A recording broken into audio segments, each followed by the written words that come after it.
I'm a 60 average darts player. Not great, right? However, considering when I started playing darts 2 years ago, I'd have been happy merely hitting the top half of the board, let alone the treble 20, so I think it's fair to say I've improved. In this video, I'm going to give you 7 things I wish I knew before I started playing darts 2 years ago. Some of them simple routine changes to buying essential equipment which I never did. Number 1, my average would have improved drastically if I did this earlier on, and it's picking the right darts for you. Everyone has a unique throw, a unique release of the darts. However, people get tied down to just one set of darts. Look here, these beautiful Luke Humphreys darts. They're great, and of course they are, but I prefer these £20 darts because they're a straight barrel and the grip is where I want it to be. My go-to dart has always been these Stephen Buntings. Why? Because there's grip all over the barrel and on the point, and for someone who uses 4 fingers to grip a dart and a thumb, i.e. a lot of contact points, I want as much grip as possible. However, you might prefer a dart with little to no grip. Go and get one. Some great £20, £30 darts on Red Dragon's website, go and check it out. I was playing for at least, I reckon, 6 months with darts that didn't complement my throw. How much that halted my progression, we'll never know, I guess. So get some darts that work for you. I can't stress how important this one is. Lighting.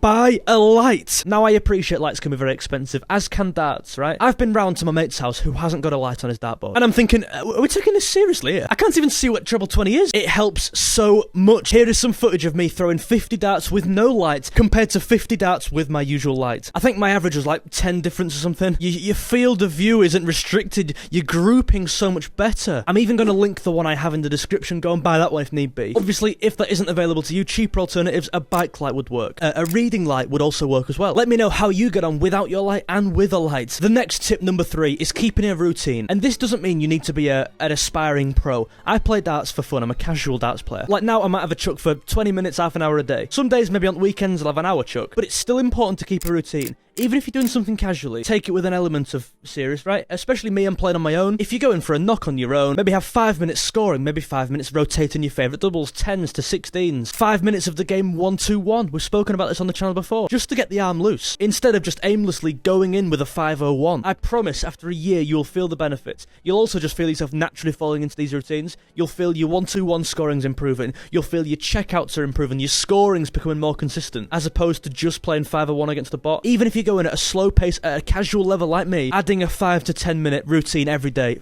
helped me certainly. Number 4, another piece of equipment which has massively helped me. Go and buy one of these things, or at least find an alternative. Buy an oche. Have an oche on your floor. I appreciate some people can't have a fixed oche, right? I mean, I can't, I'm in my bedroom, and I also appreciate many people can't afford to spend money on an oche when dartboards are becoming more expensive and darts are more expensive. I completely get it. So here are some alternative solutions for you. I use a rug, right? Anything really that has a significant kind of lip on it, a raised platform, just so you can feel your foot knock onto it. There are 2 reasons why this is important. 1, it does replicate when you go and play games. I've played a few pub games now. Every one of them has an oche, a fixed oche. Whilst I can't have one in my room, I've got the carpet which resembles your foot knocking on the front of it. Getting into that rhythm definitely helps, and I wish I had this sooner. This is going to sound daft. I never had an oche for, people won't believe me, a year and a half. I reckon since February, March, I've not had an oche. Not even had the rug. I've been going from the line where my cupboard is.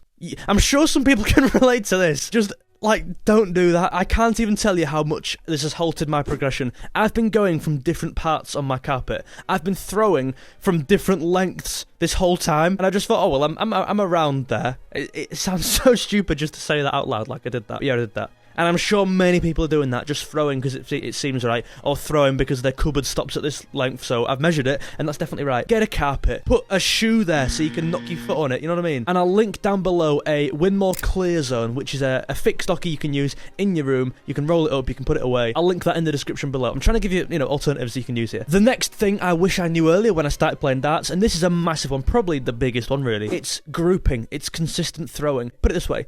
Would you rather hit a 20, an 18, and a tops, or would you rather hit 3 in treble 5? I'd rather hit 3 in the treble 5 every day of the week, because it's about consistency, grouping. If you are doing 3 in the treble 5, you can do 3 in the treble 20. I've just seen it, like, you've just done it. You just move it across. Bringing 3 darts from across the board together is a lot harder than just moving 3 darts already grouped across to the treble 20. Do you know what I'm trying to say? Throwing 3 similar darts is much better than throwing 3 other darts that haven't got any correlation with each other. You may score 130 what, I don't know. Doesn't matter. I'd rather score 45 and have 3 darts in the same area. A tip that I, kind of started to follow. If my first dart misses the treble 20 by a mile, say I go into the 4, right, which has happened, I'll then try and hit my first dart with the second and third, just to work on my grouping. Give that a go, let me know if it does work. You know, if your first dart goes in treble 20, try and hit that dart again. I'm just saying what worked for me, you know what I mean? Don't shoot the messenger.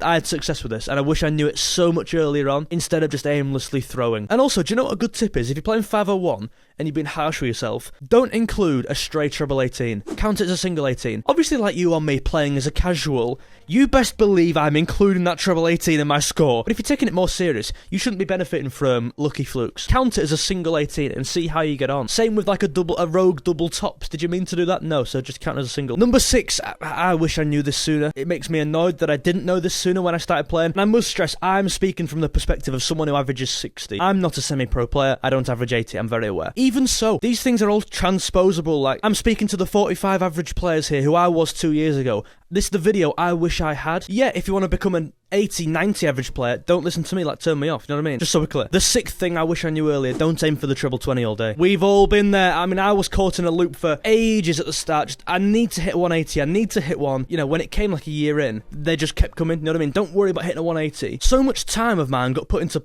hitting the 180, I was rubbish on doubles because I was constantly aiming for that one bit. Mix it up. I spoke about earlier having a routine. Can you implement some new things into your routine? Maybe 5 minutes on double 10, 5 minutes on double 16. Maybe playing some games. Can I go 3 darts on treble 20, 3 on 19, 3 on 18? Can I hit 3 trebles each time? Can I go across from double 11 to bull to double 3? Vary your practice up. Get a range of exercises using the whole board instead of just going for the treble 20. I wish I knew that. And finally, number 7, thank you very much if you made it to this point in the video. I massively appreciate all the support. The video's only getting better and better, I hope. Anyway, do feel free to subscribe down below if you learned anything from this video. Number 7, as cringe as this may sound, I'm going to say it anyway, just enjoy playing. Like, I'm looking back on me 2 years ago, I was fuming. I still got a dint in that cupboard there from being rubbish. And that wasn't from me throwing the dart at it. Let me just say that. I used to get so frustrated. And I still do, of course I do. What is the point in beating yourself up over it? I'm looking back on myself in 2 years thinking, what are you doing, you idiot? You've not helped yourself. You're making yourself worse. You're making yourself not enjoy it. Why are we playing this thing if we don't enjoy it anyway? If you don't enjoy darts, what's the point in playing? It's not your job. You don't have to play it. You're playing it because you enjoy it. So if you miss a double to win a game, walk back up to your hockey. Hopefully now you're fixed hockey because you're not just playing off your carpet, and throw another dart. Hopefully as well you've picked a dart that suits your throw.